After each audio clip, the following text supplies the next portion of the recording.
Get ready for episode number 12 with Reza Kajabi, co-founder at Shoelace Technologies. And if you love analytics and you're wondering all about Facebook ads and retargeting, you better sharpen your pencil now.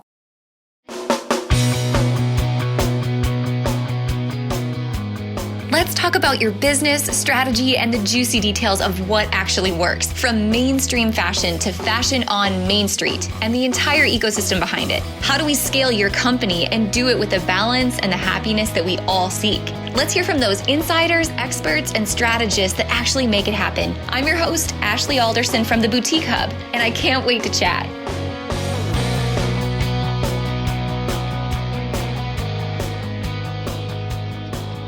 Hey guys, I'm about to keep this week's intro real short because the content you're about to hear is jam-packed with value. It's like having your own mini Facebook ads training right inside of this podcast.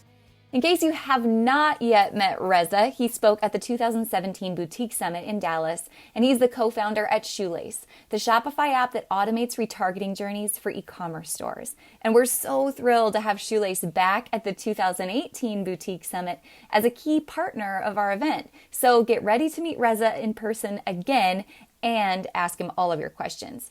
This week, we're not only digging into retargeting ads and pixels, but also your basic customer journeys with paid traffic.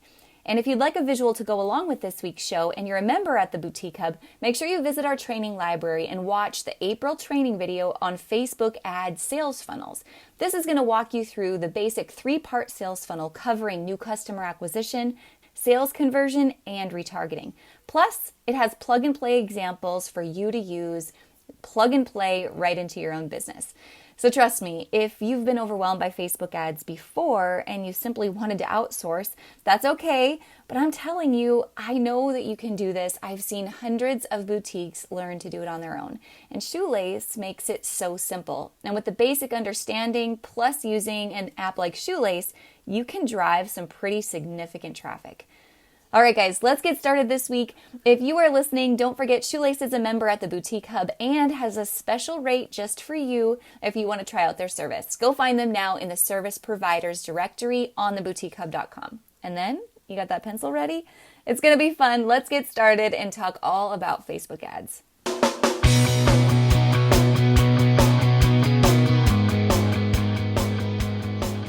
All right. Hey guys, welcome back to the podcast this week. I am so excited. We are going to be answering some of your most asked questions from boutique owners all about Facebook ads, but we're also going to be talking about what it's like to create a startup to solve a big issue that so many people are facing today. So I am grateful to be joined by Reza Kajabi, the CEO of Shoelace, an app that automates retargeting journeys for e-commerce stores. And for those of you who've been to the Boutique Summit before, you've already had the chance to meet Reza. So Reza, welcome to the podcast. Yeah, thanks so much for having me. I'm excited to chat with you today. Yeah. So for those of you who have not been to the Boutique Summit and didn't have an opportunity to meet Reza last year, Reza, I'd love to hear more just about how you kind of got started in this journey, creating Shoelace and solving this issue for retailers.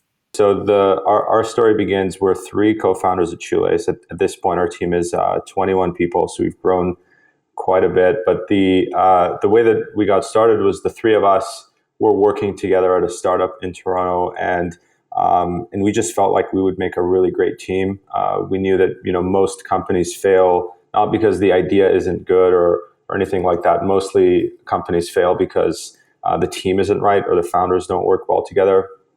And so we just felt that our starting point of being a really great team was the right ingredients to start a company together, and we were just determined to build something together. And so about 3 years ago, we quit our jobs together to start a company. And at the time, we didn't know what we were going to do. We didn't have a specific idea for a problem that we wanted to solve. Just that the 3 of us wanted to work together and build something, which sounds a little bit crazy, but we believed in each other so much as a team that we were confident to take the plunge. And so while we didn't have a specific idea, there was a theme that we were very interested in. The theme was like, you look at most software products today, and the way that you get value out of the software is you have to, have a strategy in mind. You have to learn how to use the software tool. You have to log into the software tool, do things, and then through that process, you then extract some value from using the app or the software. And we felt like, if you fast forward way into the future, maybe 10, 15 years from today,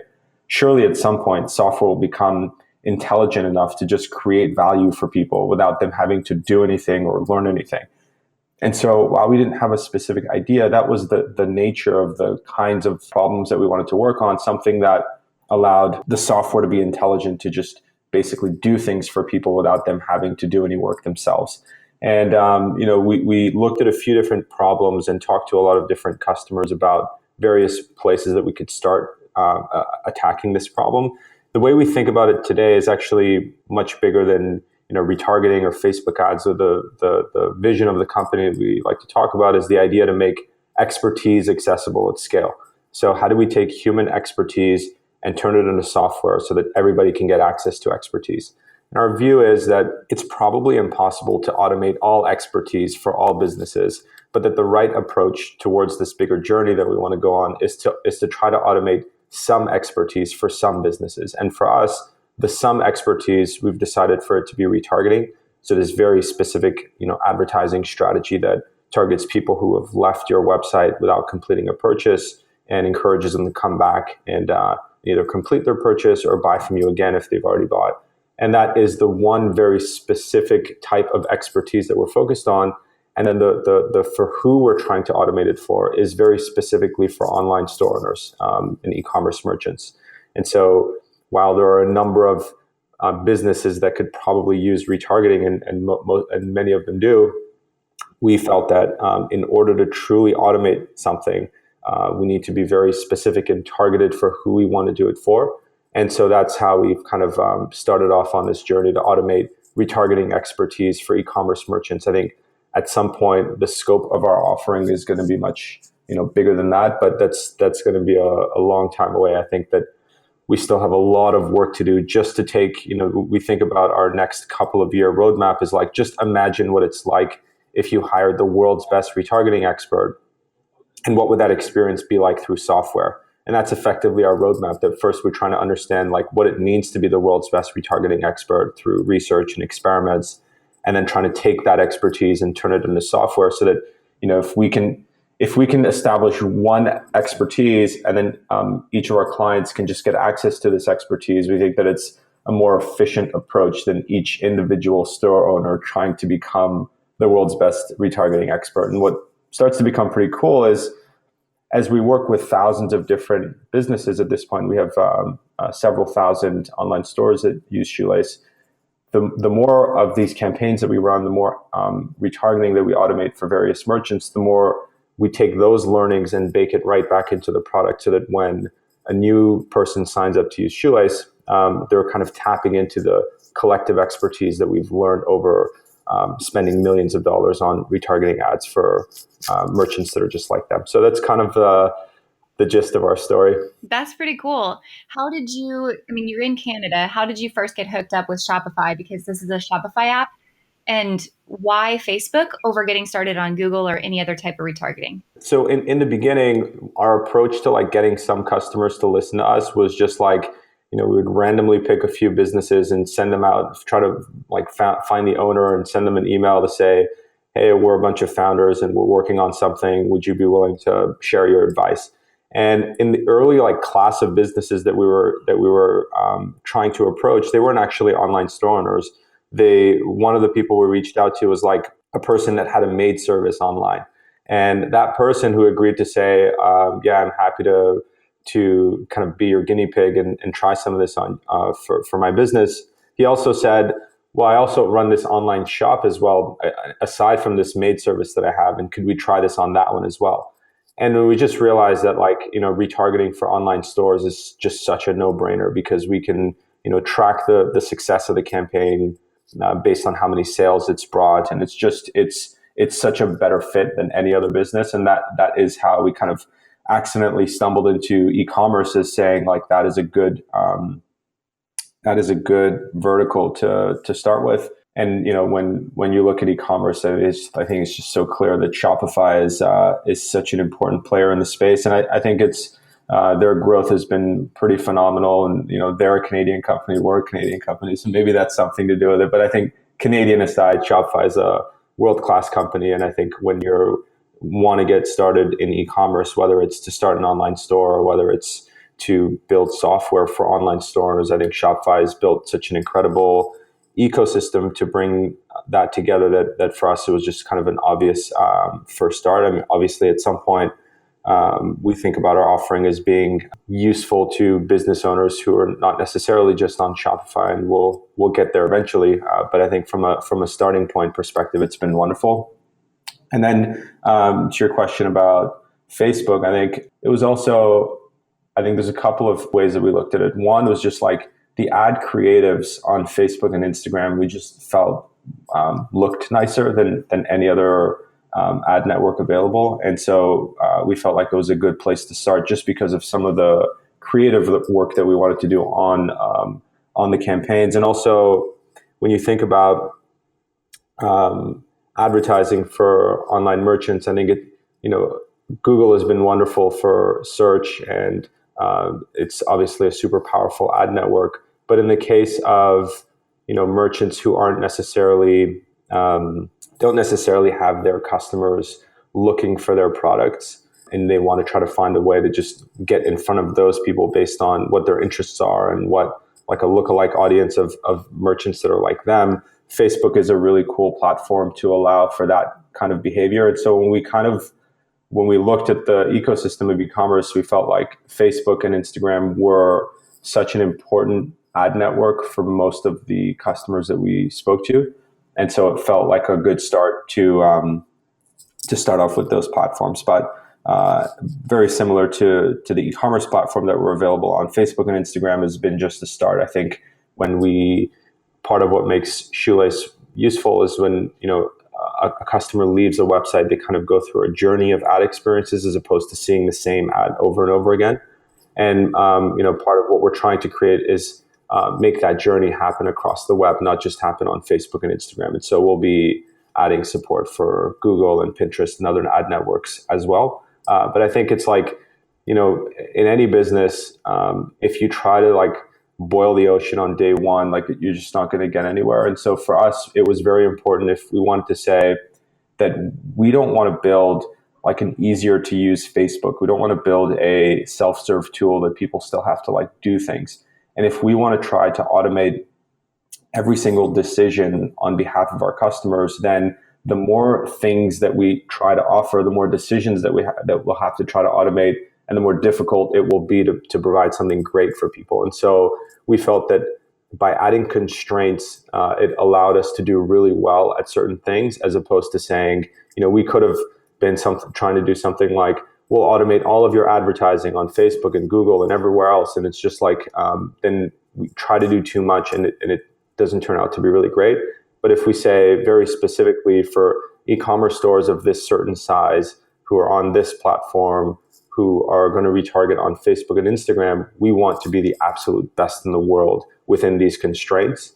And then when we achieve that, then you start to expand, as opposed to like, trying to take on too many things at once. And kind of when you fail in that approach, you're not really sure where you went wrong because there's so many things that you tried to juggle. And so we've always been trying to be mindful about not juggling too many things at the same time. So that was kind of the reason for why go, specifically Facebook. It almost had more to do with starting off with a more narrow focus than anything specific about like Facebook over Google, for example. Yeah. It's kind of the same thing when we talk about marketing with our boutique owners. We tell them often, when you target everyone, you reach no one. Same kind of approach. You have to focus and go from there. For someone listening who's not familiar, not used Shoelace yet, can you give me your most simplified in a nutshell version of specifically when you log in to the app, when you connect the app in Shopify, what your users can expect from that experience, what you offer right now?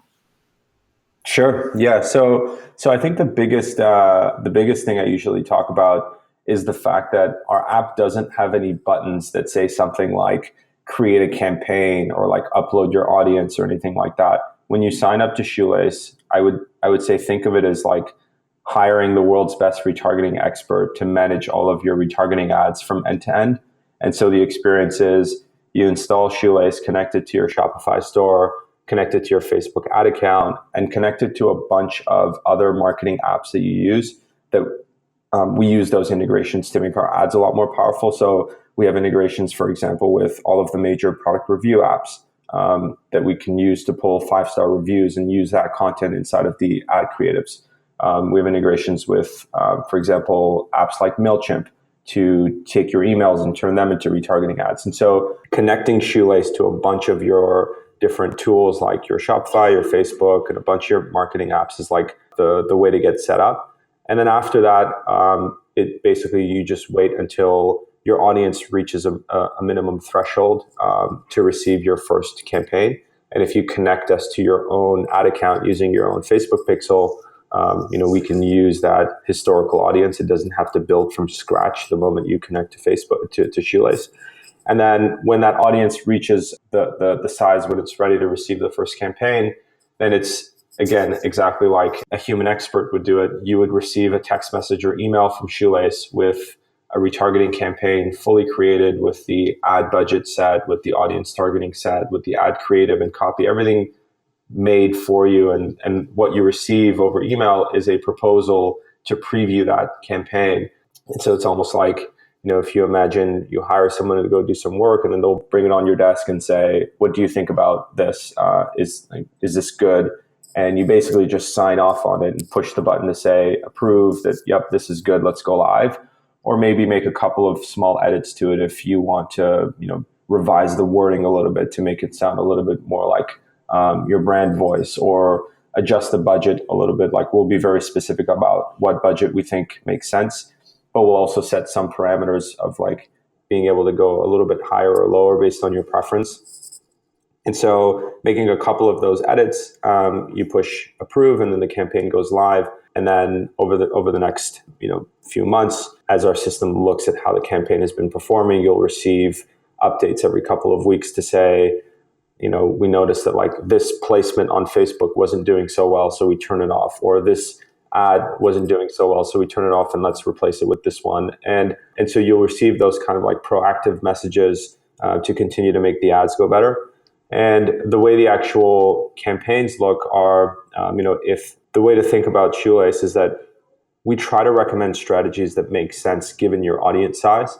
And so we think that if you have a 7 days worth of visitors on your website of, let's say, 1,000 people, compared to if in 7 days you have something like 100,000 people come to your website, that has a big impact on the complexity of your retargeting strategy. And so we take that into account and send a campaign suggestion based on that. And so if somebody has, for example, 100,000 visitors over a 7-day period, we start to make the segments of the audience a lot more granular to say, let's isolate people that added to cart. Let's isolate people that viewed a product. Let's isolate people that left off of the homepage. And let's have a different ad experience for each of these people based on where they left in the funnel. Whereas, if your audience is a little bit smaller and that like 1,000 size over a 7-day period, then it doesn't make sense to introduce that kind of complexity to the retargeting campaign. Because if you do, then each of those audiences are going to be so small and they won't really get any delivery in Facebook.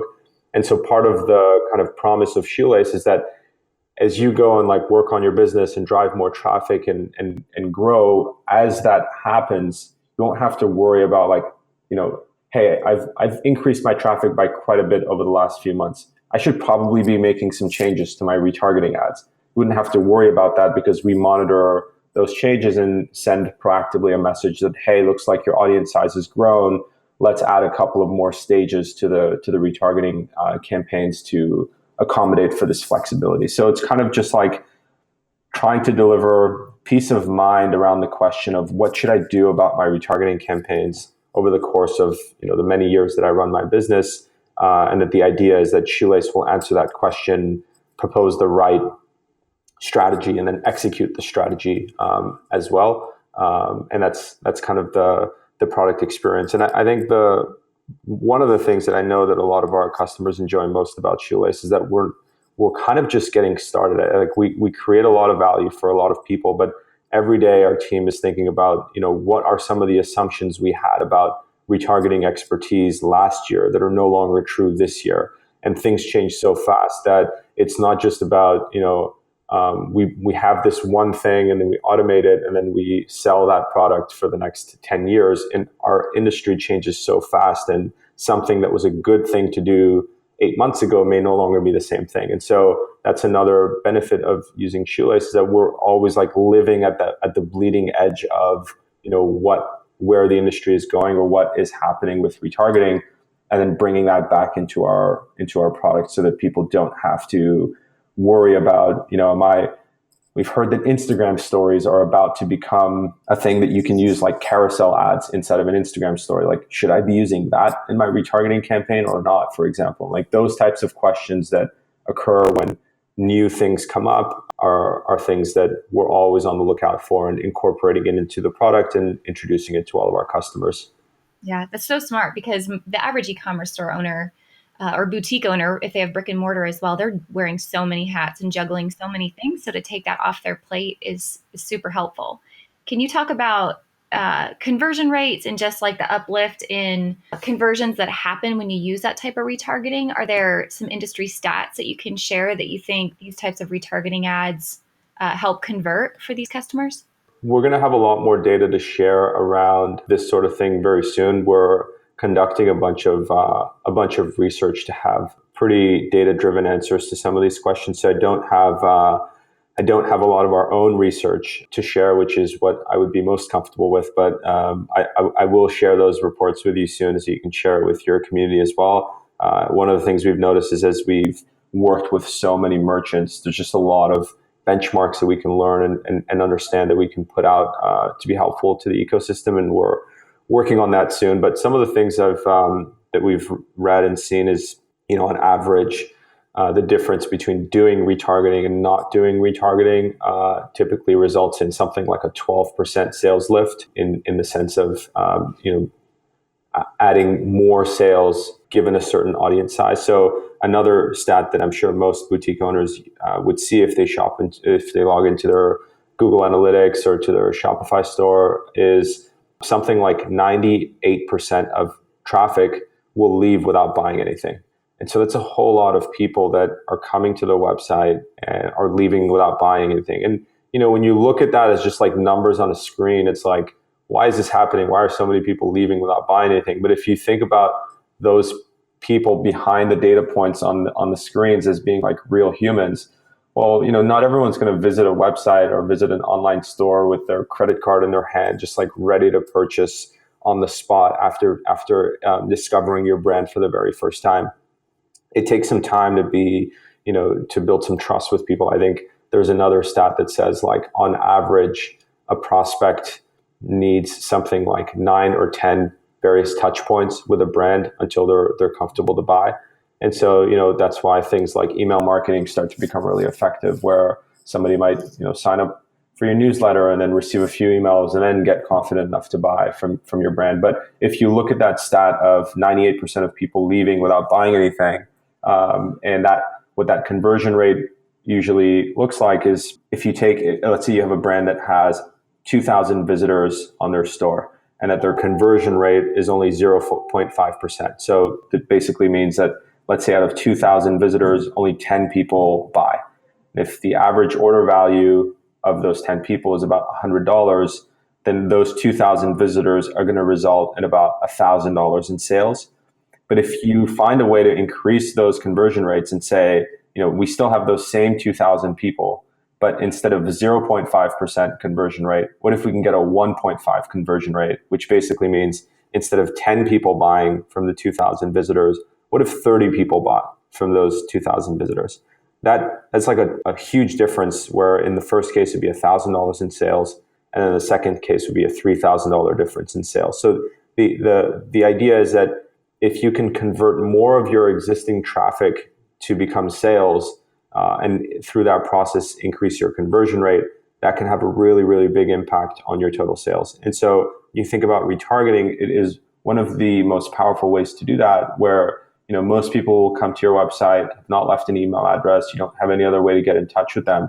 But retargeting allows you to reach those prospects on social media and other places throughout the web, so you can get in front of them again. And our approach to retargeting, and we're running a lot of tests to kind of understand the difference between our approach to retargeting and what regularly people do is that, we say that instead of showing somebody the same ad over and over again, you should take them through a sequence of ad experiences and show them a variety of ad content that talks about your brand story, that builds trust with the consumer. Maybe it shows, product reviews of things that other people have bought. Maybe it shows a blog post or something like that you've written. And through that process of exposing the prospect to a variety of different touch points about your brand, that you build that kind of relationship to bring them to a point where they're ready to buy. And I think that's just retargeting for the purpose of converting visitors that haven't bought from your store to encourage them to buy.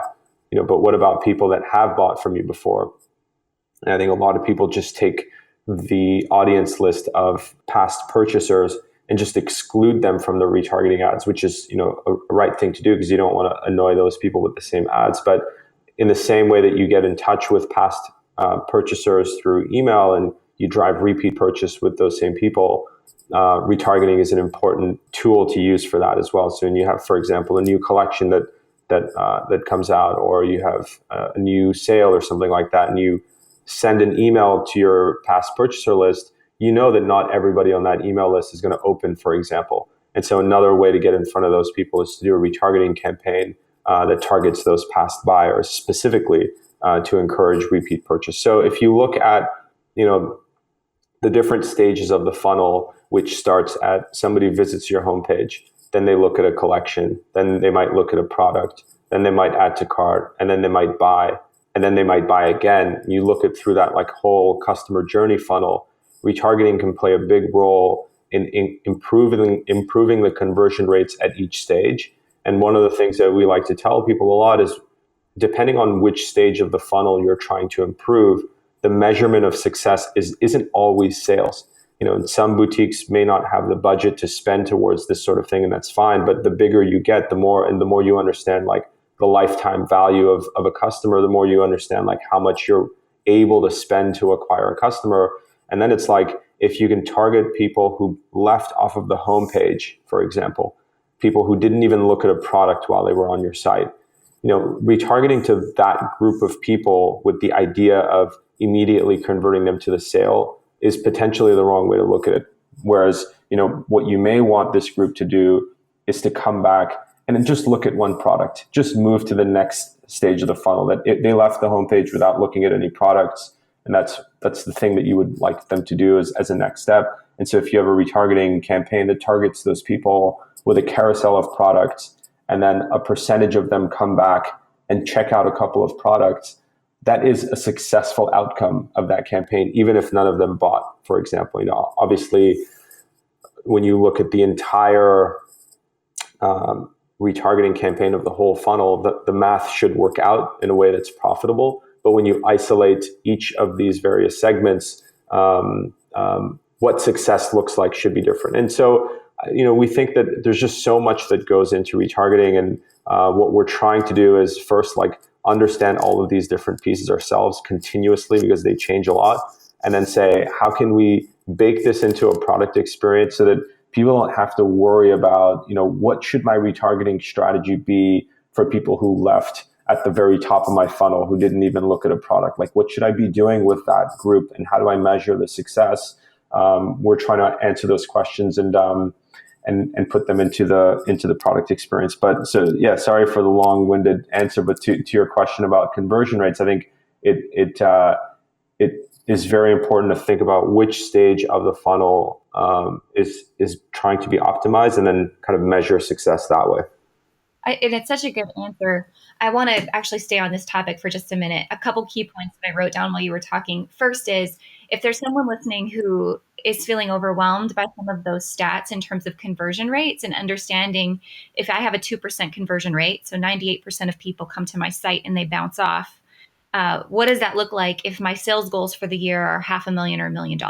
Exactly the stats that you were giving. For those people who are listening, I want you to know that our March training bundle inside of the training library on theboutiquehub.com for our members is all about this very topic. So we break down all those numbers and help you understand what those conversion rates need to be, so that you can then go and create a traffic plan and understand, okay, this is the new traffic that I need to drive, cold traffic every month. This is the warm traffic I need to convert. Here's how I can increase my average order value so that I can then meet whatever those sales goals are. Because I think sometimes there's so many boutique owners and e-commerce store owners that have this big number goal at the end of the day and the end of the year, but they don't then have the data and the traffic plan worked backwards in order to lay it all out and make it happen. So first thing, I just want people to know that's available. Second thing, I want to talk about, as you illustrated, each part of the funnel. And you gave some really good examples. I just want to break it down one step further and have you even reiterate them one more time. Let's talk about the funnel in terms of 3 stages. First, new customer acquisition. Second, conversion of warm customers. And then third, retargeting, which this entire conversation has been about retargeting. But in each of those 3 stages, if you can give like just 1 or 2 key highlights, what should people be looking for in terms of types of ads and the types of ad outcomes? Like you said, it's not always conversion, but it's warming people up to your brand. So in each of those 3 stages, what are some key metrics you think people should look for? Sure. So at the very top, the idea of like driving high quality traffic to your site, that's such an important topic. And it's kind of the engine that makes everything else work. Because if you drive the wrong traffic to the site, then even your retargeting campaigns or anything else is just not going to be that great, because if it's not the right audience coming to your store, then spending lots of money trying to retarget to that audience kind of becomes a waste of effort. And so I think starting off there is a very important place to think about. I don't know if your podcast has show notes, but there's a blog post that I've written about lookalike audience ads, and if you do, you maybe can include it in the show notes, because it's a topic where, so the basic premise of lookalike audience is a very powerful thing offered by Facebook. This isn't a thing that Shoelace offers, but it is not incredibly difficult to do, and the blog post I've written lays it all out. And the idea is, you take the list of your existing customers. Let's say you have several thousand people that have bought from your store before, and Facebook, through their lookalike audience option, allows you to upload this list of past customers. And through their kind of magic algorithms, and it's not so magic, it's mostly just based on a ton of data that they have across all of their users, they try to find people that look like your past customers.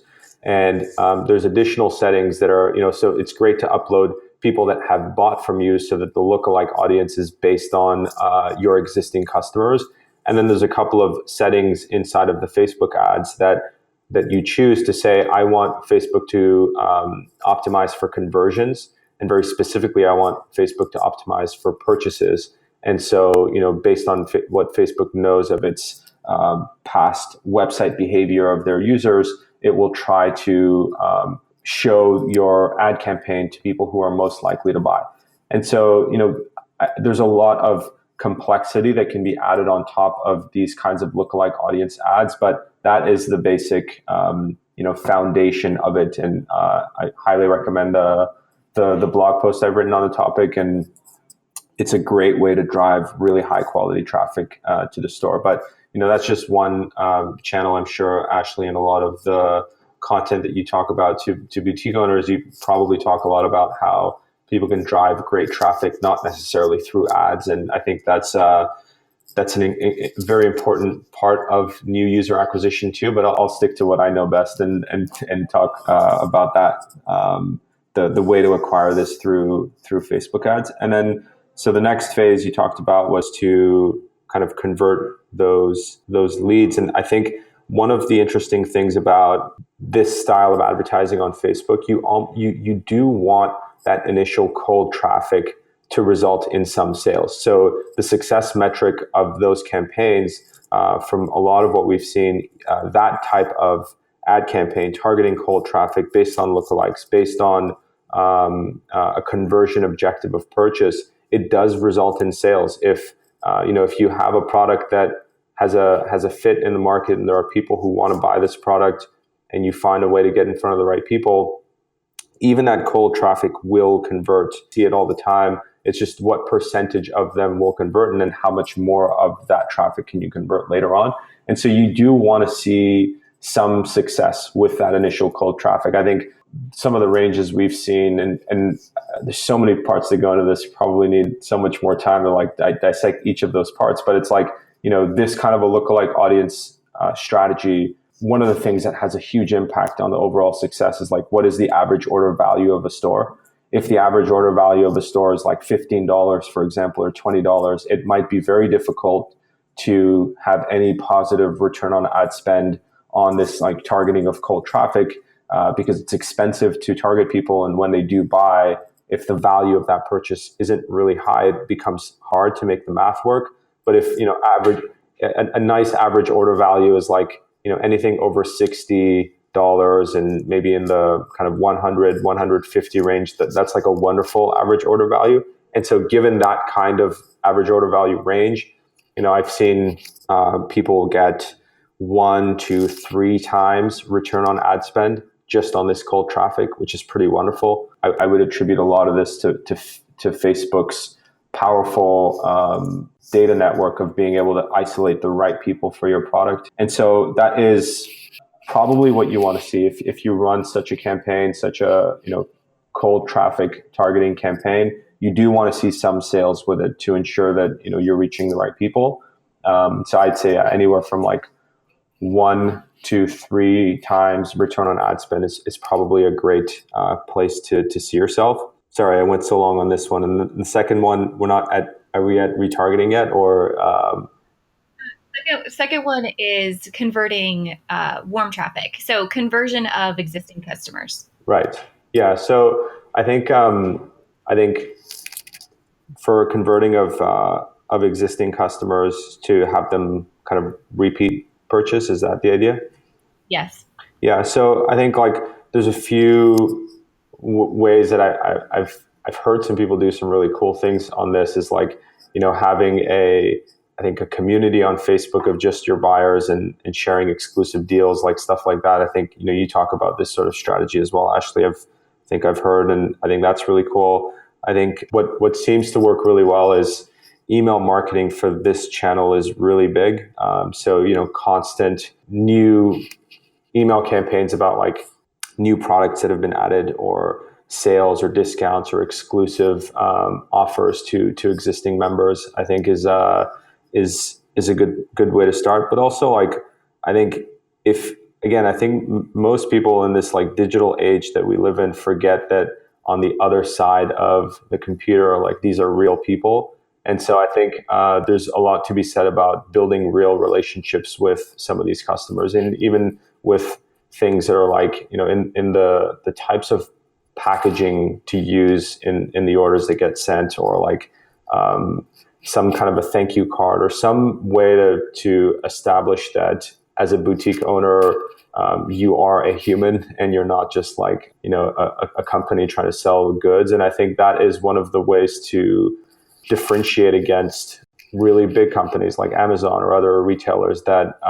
people are going to go to for speed and cost and stuff like that. And I think what is the unique differentiator of your store, and even though that's not like a quick tactic of a thing that can be done, I think it's a more longer term strategy to try to build towards like what do you want the new customer's experience to be like from the moment they make a purchase to the touch points that you have with them. And I think building that relationship of a pleasant experience is probably the foundation upon which any marketing tactic is going to have an effect on encouraging repeat purchase from existing customers. So I think it's like, think about a time where you ordered something from somewhere online and you just had a great experience. How likely are you to recommend that place to a friend, or how likely are you to shop from there again? I think that is probably the single most important thing for driving repeat purchase with existing customers. Just treat people great, treat people nicely, treat customers with respect, and try to make their ordering experience from you enjoyable. And then they'll remember you. And then the next time they see something that they like that you're offering, or a sale that they have, they might get triggered to buy because of the email that they saw or the ad that they saw, but the foundation of that experience is what they feel about you and if they like you as a brand or not. And I think thinking about your overall brand strategy beyond just, what tactics, what hacks can I use, what kind of ads can I show, and this sort of thing, I think those are all wonderful. And if you add those things on top of a foundation that is based on just like caring about your customers, I think it'll work well. Don't know if that's the kind of growth hacky answer that some people might have been looking for, but I believe that it's extremely important, and ultimately that is the sort of foundation that great businesses can be built on, and not so much quick hacks or anything like that. What's really unique about that answer? The way I see e-commerce boutiques and then all of these other types of e-commerce, say t-shirt shops or all these other things that are happening on Shopify, it's like they come from two different worlds. And what I want the listeners to get out of this is I want them to see how to marry both worlds, because Right. the world is all about customer experience and treating that customer as a real person and relating as the boutique owner, being authentic and showing that you're a real person. But the downfall to that is I see so many boutique owners trying to do it all organically, and they're just cutting their teeth trying to make these sales and drive these conversions. They don't understand that there's this whole world of data, that if they would just plug into this world of data and driving traffic through paid ads, they could have that cash flow that they're looking for. And that's the other world of Shopify that I want to talk about. All of these, we'll say t-shirt stores, or I'll give you an example. This January, we were at a big apparel market and ran into this woman who has a Shopify store selling denim that would be really familiar in like the biker space, like denim with like blingy pockets, that sort of thing, and then skull and crossbones t-shirts. So not like a boutique as the Boutique Hub would define it, but more like a specialty product. And she's really nailed her niche customer. And her strategy is, she's got this e-commerce store. She drives cold traffic and just works Facebook ads all day long, and is a multi-million-dollar business using that data and paid traffic. So how can a boutique owner listening really hone in on this and marry the two worlds of both customer experience and data and paid traffic? Do you think there's certain techniques that Shoelace helps, like in your ad creation, in your copy, in your imagery? What can boutique owners take away to help them understand how to marry those two pieces of the business together? Yeah, so I think it's a really great observation, the kind of two different worlds and some of the pros and cons of each. I think the let's call it the kind of the internet marketer style, maybe drop shipping type of online store that has kind of mastered the data part that you were talking about, has mastered the paid ads part. And, in some cases, I've seen a lot of those shops also offer great customer experiences, but in many cases, they don't really care, for example, about that other side. And the customer experience isn't pleasant. It's not as authentic as you might see in some more like established brands. And I think the idea of marrying what's great from each side together is like, it is such a powerful combo. And I think the first step is for brands that are on the kind of boutique side that are less acquainted with this kind of paid ad side and the ability to scale through this kind of channel. I think the first starting point is to just get a glimpse into that world. And I think that you do a great job trying to showcase that part of the ecosystem to the boutique owners. And I think the first starting point is to just understand and learn, like, what are some people doing online that you should just like know and be aware about. And I think it's kind of mind-boggling that some of the online shops that even the site experiences don't look that great, that the designs aren't wonderful, the product images aren't great, and those stores could be doing really, really, really well because they've mastered some of the kind of paid ad strategies, which I think if anyone learns about what's going on there and does take the time to build a wonderful brand experience, to put really great imagery and wonderful photography and just like care about their customers and their brand experience, the thing that kind of becomes obvious is like, well, if a shop that doesn't do any of these things and doesn't do a lot of this, doesn't put as much care into their brand story, but is able to scale in this way, then that must mean that somebody who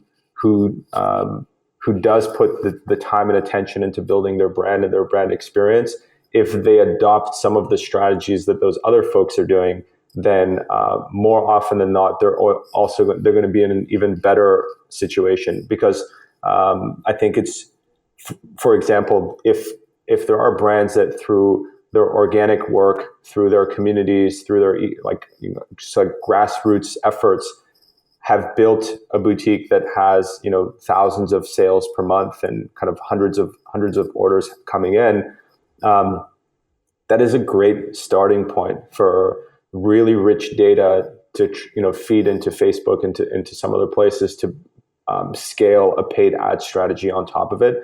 That I think it's a really great starting point. And so I think, to answer your question, I think it's just like stepping outside of the comfort zone a little bit to learn what some other people are doing, I think is a really great start. And I think the lesson for me always there is that I think what some of the shops, that their kind of bottleneck is mostly around like everything needs to be perfect. My brand imagery needs to be perfect. I'm not going to do paid ads until XYZ, like those kinds of excuses for, when it's the right time to invest in some of these areas. I think getting over that hump is probably an important thing, because it's kind of like anybody who wants to do something that they're not familiar with. It's like, it's uncomfortable. It's not a great experience. And you often, find excuses to say, I'm going to focus on more of this effort.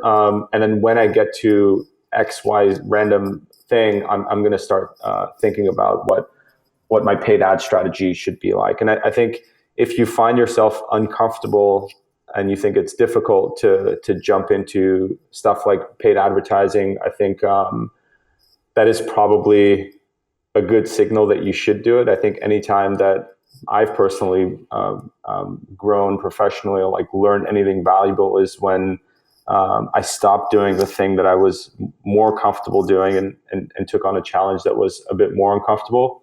And so, yes, I 100% agree with you that the two worlds can be married. I understand exactly what you're talking about. I think it's a great observation. And I believe that the combination of those two worlds, the like authenticity of real boutiques, real brands that care about their customer, that care about their brand, mixed with the digital marketing savviness of some of the kind of online internet marketer type of shops. The combination of those two, I think, is extremely powerful. And yeah, I think that I have seen boutiques that are doing it well and have added paid ads to their strategy. And I think one of the things that we can do a lot more of, and certainly will, is to showcase some of these case studies and portray some of the like authentic brands that are doing a killer job on scalable paid advertising that have allowed them to really grow their businesses, and just using those as examples that people can learn from and say, hey, this is possible for me too. So yeah, I think you're doing an insane amount of good work in this area as well, and I think people who are part of the boutique hub are in the right place to learn about what the other side of the coin looks like. So yeah, I think it's really great what you have built. Thank you. You know what? You have no idea how much I nerd out on this topic and how much I enjoy talking about this. I could go on for days, as I'm sure you could, just talking about how those boutique owners can use those strategies to be successful. So thank you for that. I want to kind of take this just one kind of quick step further. For those who are listening who have been through our programs like Boutique Bootcamp, or are mildly familiar or expertly familiar with ads, we'll say. You and I talked about how you have some customers who marry both using Shoelace plus some of their own ad strategy. Can you talk about if a boutique owner is familiar with Facebook ads, how do they decide, what pieces should they take on themselves and run and test on their own, and what pieces should they let software like Shoelace take over and automate for them? Yeah, that's a really great question. I think that we've one of our big challenges is to explain to people like where exactly we fit in the puzzle, particularly for people who are really great at Facebook ads. And we have a lot of our customers that are extremely great at Facebook ads, and the way it makes sense is to say, in the overall effort of running paid advertising on Facebook, on Google, and wherever else, there's a lot of things that go into it. And I think that most of those things are not automatable yet by software. I don't believe that it's fully ready for prime time yet of just plugging into an automated software and letting the thing fly. I think a big part of being successful in paid ads requires some human oversight. It requires some work. It requires a lot of human effort that can't be fully outsourced to software. However, our view has been that parts of the equation are ready to be fully automated, are ready to be fully delegated off to a piece of software so that somebody can spend more time doing the things that are not yet ready to be automated. And so our feeling has been that, the one part of the ad strategy that we think can be completely delegated to software is retargeting. And that's the one chunk that we've been taking a stab at trying to automate, and we'll continue to be working heavily on this specific problem. And so the way we usually talk about it is to say, some of our customers have like an in-house marketing team that are doing creative and doing Facebook ads and doing a whole bunch of work. And what we generally say is, if the partnership between that team or that person or that company and Shoelace is that, you go and spend the effort to figure out how to scale high quality traffic to the site. So if you have, for example, 2,000 visitors, and you talked about the kind of end of year goals and backtracking what you need in terms of traffic goals in order to get there, I think that's a wonderful way to look at it. And if those are some of the big challenges of, like, let's say we have 2,000 visitors a week to the site, somebody should be thinking about, how do we get to 20,000 visitors a week? How do we get to 100,000 visitors a week? And that part of the problem is incredibly challenging and requires a lot of attention. So what we say is, you go out and try to solve that problem and try to increase traffic of high quality visitors at the top of the funnel to come to the site for the very first time. And then for everything that has to do with retargeting, of what happens from the moment they hit the website to when they ultimately end up buying, how do you split the audiences from the various stages in that funnel, from when they looked at a product to when they add it to cart to when they bought again, that entire piece of the equation, to fully delegate that to Shoelace so that you can spend all of your time and all of your energy on figuring out how to drive really high quality traffic to the top of the funnel. And so I had mentioned earlier that one of the benefits of Shoelace is, as people's top line audience grows, our system adapts to that and says, if your audience has grown, here's a new complexer strategy that we think we should run to account for this. And so you kind of just rely on Shoelace to take care of the retargeting side. The person or the team at the company can spend all of their time figuring out how to drive really great traffic at the top of the funnel. So that's generally the kind of collaboration that people are doing with Shoelace. And it even applies to agencies, people who are like professional digital marketers that are working with clients and running their Facebook ads. We're seeing more and more adoption from agencies who are using Shoelace, spending their time bringing quality traffic to the top of the funnel, and then outsourcing the retargeting to Shoelace. I think the way we kind of think about it is, like, time is extremely valuable, and if there is a thing that you can outsource or delegate a piece of your work to that you think can free up your time, and you believe that the person or the software that you delegate your piece of work to can do a great job at it, then I think too many people are. I have the same problem as well. Like, I try to do too many things myself, don't delegate enough, don't take enough things off of my plate, and it kind of becomes destructive at some point. And so we're trying to build something that gives people that peace of mind that if you do fully trust and rely on delegating your retargeting to Shoelace, that you won't be disappointed about doing that. So that's the nature of the setup that we've seen work really well for our clients who do have Facebook ad experience in-house. And for those who don't, it's been very tempting for us to try to offer solutions that do the kind of top of the funnel advertising too. But our feeling has been like, if we try to do that, then we won't be great at one specific thing. And so the area that we've tried to help merchants that aren't so great at Facebook ads themselves yet is to write content that helps figure out, what are the kinds of strategies to do to drive high quality traffic at the top of the funnel, and hope to be creating a lot more content for that. And I know that some of the workshops and things you run also do a really great job teaching people about that sort of thing. But that's kind of the relationship between, what to do in-house versus what to delegate to Shoelace. And we'll make sure that not only are the links to the blog posts that you've written available in the show notes, but we're going to put some exclusive bonuses and downloads for our members at the Hub in the training library from you and from Shoelace. So we can kind of expand on the things that have been talked about in this podcast and leave our members with something extra and something special they can use in their business. So as we kind of wrap up our time together, I'm thinking about like you as an entrepreneur talking about having so many things on your plate, and I fight that same battle every single day. So as you think about yourself, your own company, going through 500 startups, all these things, plus all the entrepreneurs you work with through Shoelace, what would be some key pieces of advice that you would give to another entrepreneur who's listening, whether they're an e-commerce store owner or somewhere else in this business? What's your key takeaway for success? Right. Yeah. I think I'm still trying to figure that one out myself, but I think that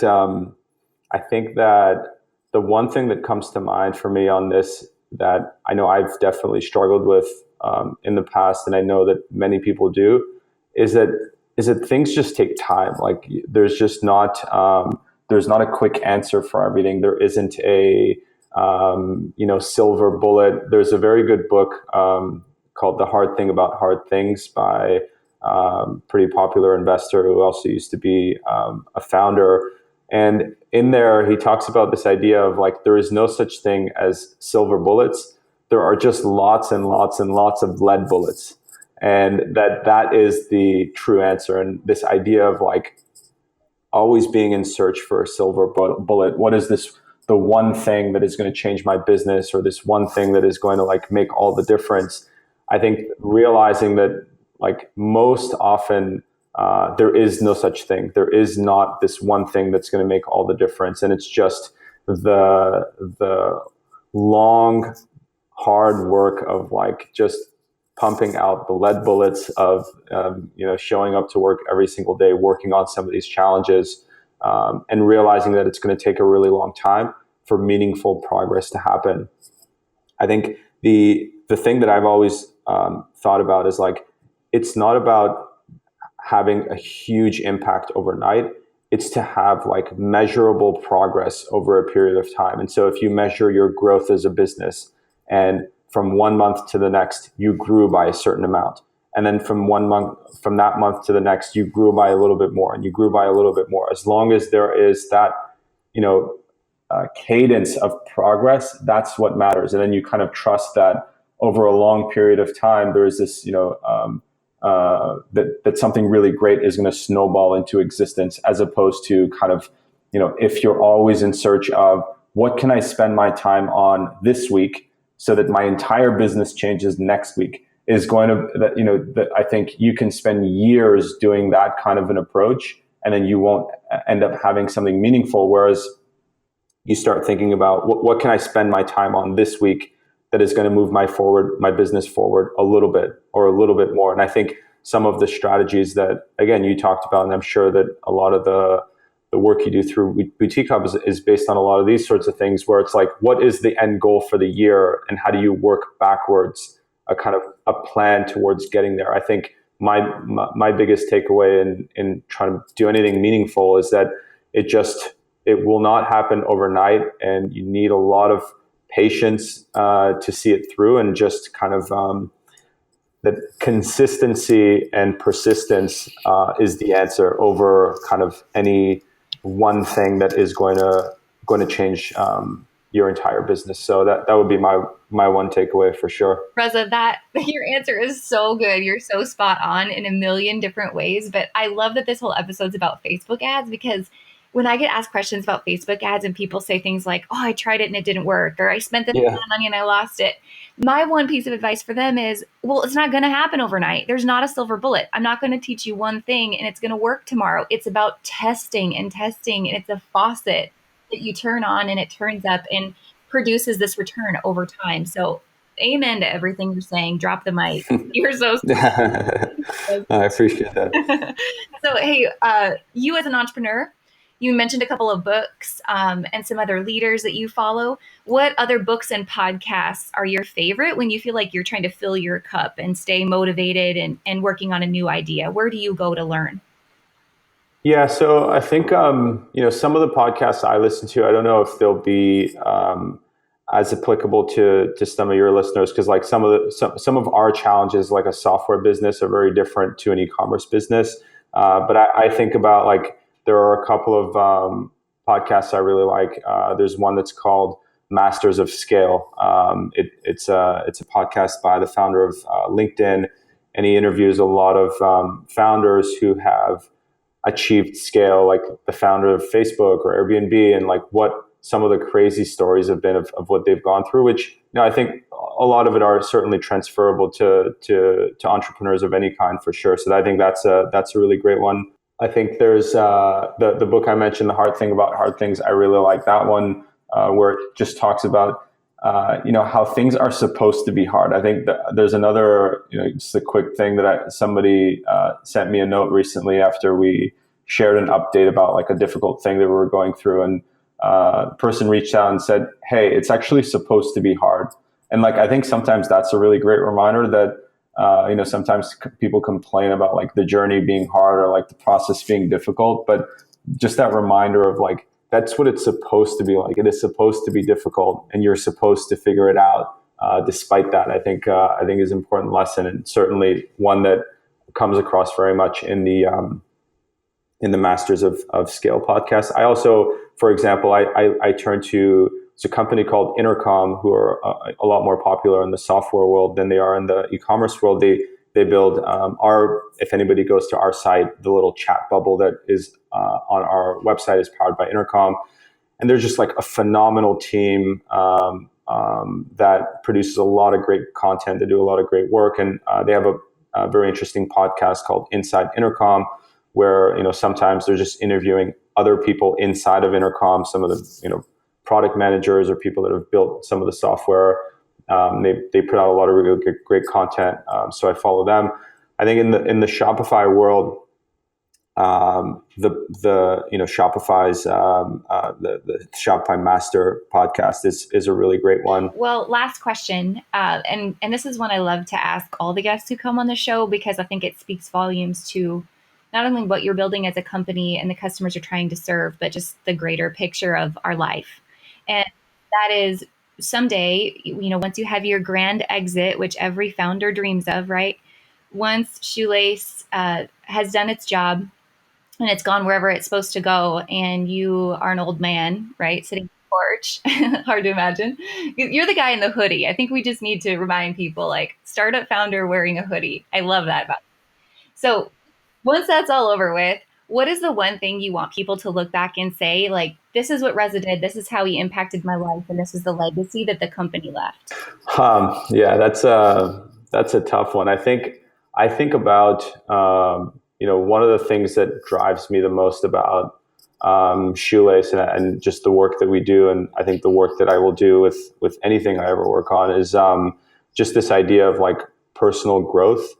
And I think that one of the ways that we think about why Shoelace is meaningful to us is that we're trying to build something really big, something that at some point has like, several hundred people working at the company, for example, maybe at some point much more than that, who knows?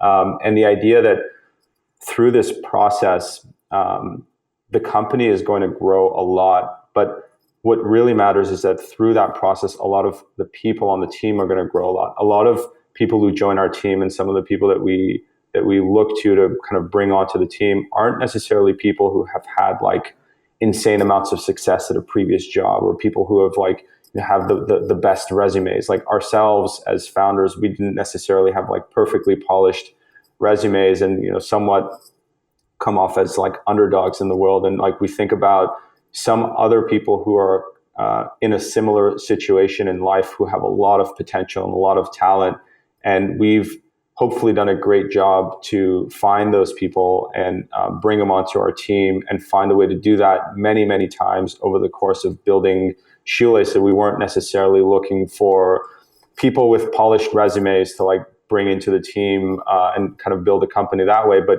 can we find people who are extremely talented, who haven't necessarily like found their place to kill it yet, and use Shoelace as a platform that people grow an insane amount from the moment they join to however long they spend with us, to be able to look back at their time with us at the company to say, I've spent like I've done my best work and have grown professionally and personally in an insane amount during the time that I've been at Shoelace. I think my biggest joy and happiness, if I'm like that 60-year-old person, just looking back at things overall, is to say, how many of those experiences could we have created, and then through that process, how much value have we been able to create for the people who use our product. And when we think about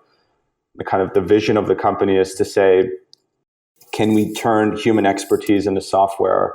And I think that can take us a really long way. And I'm excited to see where we go with that as a company. And I think those will be the two things that I'll be the most proud of, like how many people we impacted through kind of bringing them on to join the team as we grew, who experienced a ton of personal growth and went through a ton of challenges through the process, and how much value did we create for people by being able to make expertise accessible to everyone, is kind of what I look for. And I hope that we get there.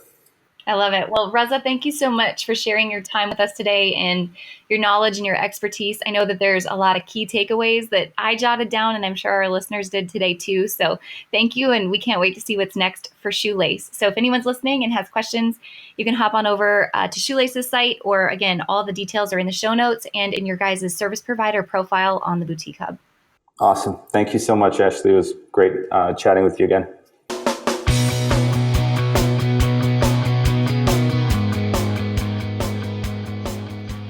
Woo! Did you guys love that episode?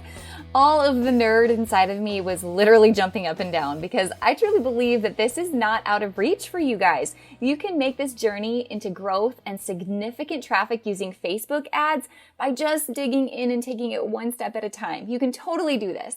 And I really do see our e-commerce and boutique industry today really divided into two camps. First, there's boutique owners who love connecting and relating and serving and really sharing what's unique and all making it pretty at the same time. And the second camp, which is the online marketers. They drive millions of dollars in sales selling owl salt and pepper shakers to a highly targeted niche of shoppers who are literal ride or die owl fans. Now, my goal for you is to marry the two. Maybe not with that owl obsession tied in, but you get the point, don't you? You can drive loads of traffic that's highly targeted and break through the noise to reach your customers who do need and really do love following you. And this is how you do it, by using Facebook ads. So if you'd love to hear more from Reza and Shoelace, and of course meet him in person at the 2018 Boutique Summit this June in Dallas, make sure you use our special offer code on the Shoelace service provider's profile on theboutiquehub.com for members, or reach out to Reza anytime. I know he would love to hear from you. All right, guys, shout out this week to our listener of the week, Ashley from Southern Grace, who says, we're a brand on the Boutique Hub and our whole staff loves listening to this podcast. It's super motivating and we get a flood of insight about our retailers and new ideas for how to serve them. Thank you. Ashley, thanks so much for listening, subscribing, and leaving a rating and review.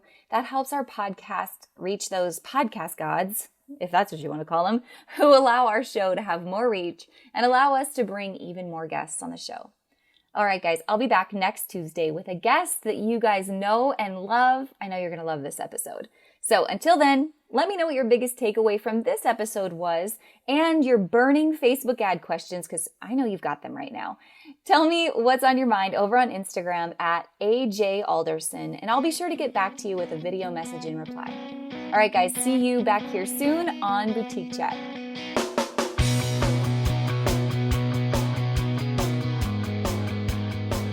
Hey guys, thank you so much for listening to this episode. We hope that you loved it. Don't forget to hit subscribe and leave a rating and review down below for a chance to be one of our featured listeners each and every week. For more information on our spirit of community over competition and how to access complete show notes and bonus downloads from our guests, head on over to theboutiquehub.com and join the community. We'll see you next week.